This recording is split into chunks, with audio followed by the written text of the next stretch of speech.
Today we're going to talk about a new little factoid that boiled up as I was on my way out here. Youth unemployment in China is now higher in percentage terms than it is in Italy. Italy being probably the most moribund economy in Europe and generally the one with the worst economic profile. Average economic growth out of Italy has averaged over the last 20 years, 25 years to be negative. And to have China facing a similar situation with employment is a very, very bad sign. Let's break this down from a manufacturing point of view because that's really where this all hits. Number one, everyone's reshoring. Investment is flowing out of the country. Even Chinese companies are moving. So that is a huge hit to the engineering model and the manufacturing model, because if you have a huge amount of unemployment already, that would normally say that you should be pushing down labor costs to make your jobs more competitive, your economy more competitive. That is not happening because, number two, young people in China don't want to work in manufacturing. They want to work in information technology jobs. They want to work in the knowledge economy. But that brings us to the third problem, is that China sucks at those things. One of the things that allows you to have a meaningful knowledge-based economy is you have to allow your people to think. And when you've got a state that specifically cracks down on any sort of independent discourse on anything, and has now reached to the point that foreigners can't even access economic data, like weather data, you cannot possibly train up a mass employment system where everyone is capable of value-added knowledge work.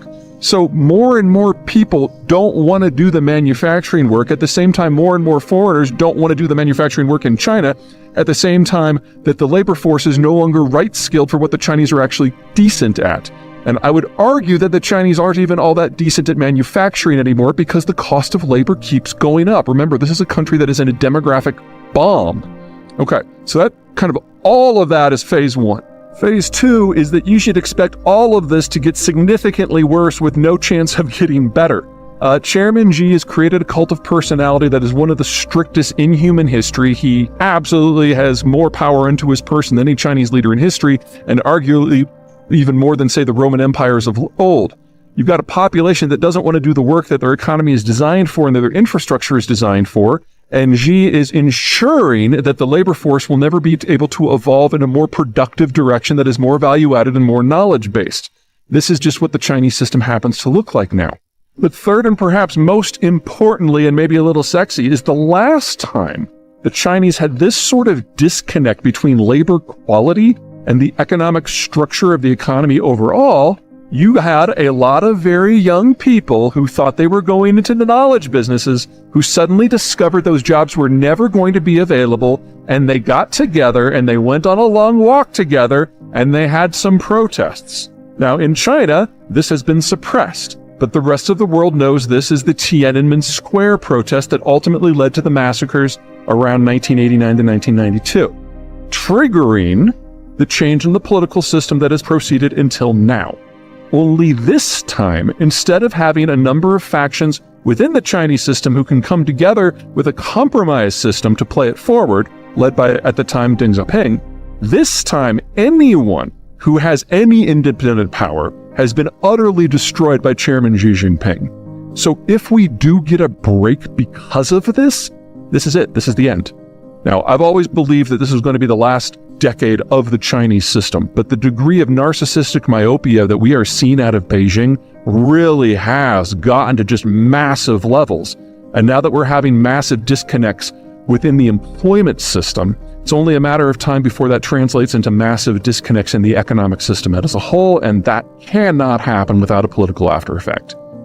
I don't want to suggest that this is the end, but this is how ends begin. Where is this ridiculous idea of a COVID recovery for the Chinese? I mean, come on, it's been 6 months. I would argue that you really shouldn't wait for it any longer. There's a number of things that are going on that are structural for the Chinese system that aren't going to fix by anything as minor as reopening. Most Chinese economic growth has been caused over the years by either investment in industrial plant to serve external markets or the production of goods to serve those external markets. So basically think of offshoring, onshoring. That has been a lot of the growth story, and especially the technological advance for these past 20 years. That has probably peaked. A few things. Number one, the world, and especially the United States, has turned sharply anti-Chinese when it comes to investments. And so there's a lot more effort to do things with friends or at home or at least nearby. Biggest beneficiaries of that so far have not just been the United States, but Mexico and Vietnam. Nothing's changing there.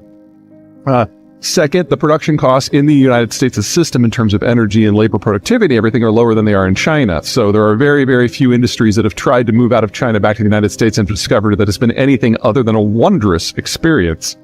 And third, there's a personnel angle here.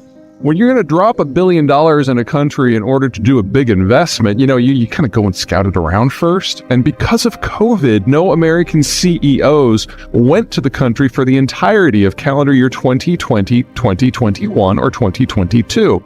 If they did, they were subjected to the joys of literally an anal probe to check them for COVID.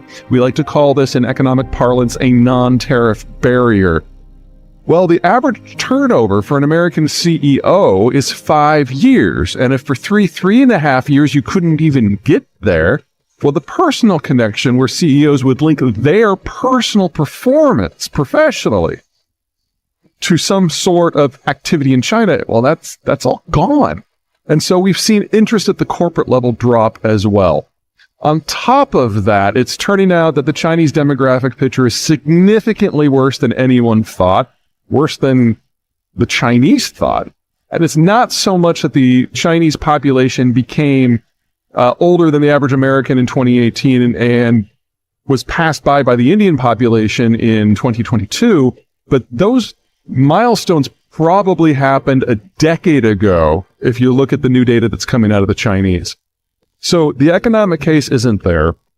The personal case isn't there. The investment case isn't there. And that's before you consider the Chinese have kind of become a bag of dicks in international diplomacy. This whole wolf warrior approach has soured a lot of people and made it less likely for Chinese tourists to be welcomed and less likely for countries to be interested in seeking that at all. So when you look at flights in and out of China to other countries, the global average is only about 40 to 50% of pre-pandemic levels. So there hasn't been that kind of burst of revenge tourism that we've seen in a lot of places. And flights to and from the United States, where the business is done, that's only 6% of pre-COVID levels. So we've had a significant shift of mindsets on all sides. And with the demographic collapse, meaning that consumption-led growth was never possible again in China at bulk anyway, it really shouldn't be a surprise that the Chinese are proving unable to have a post-COVID bump, which means we're really close to a post-COVID slide, assuming nothing else goes wrong, and a lot of other things are going wrong. All right. See if I have another delay here in a bit. Finally boarded. Oh, yeah. One more thing. We don't know how many people... Hi! We don't know how many people died in China's COVID experience. So, assuming that the anti-vaxxers are right, and this has never been worse than a common cold, that was 1 million people. Dead people don't spend money. People who survive dead people tend to be kind of down and dumped for a little bit of time. So the idea that there was ever going to be a big economic boom as China opened kind of flies in the face of, logic and emotion, demographics and trade and a few other things. Anyway, I'm finally moving now. See you from home. Bye.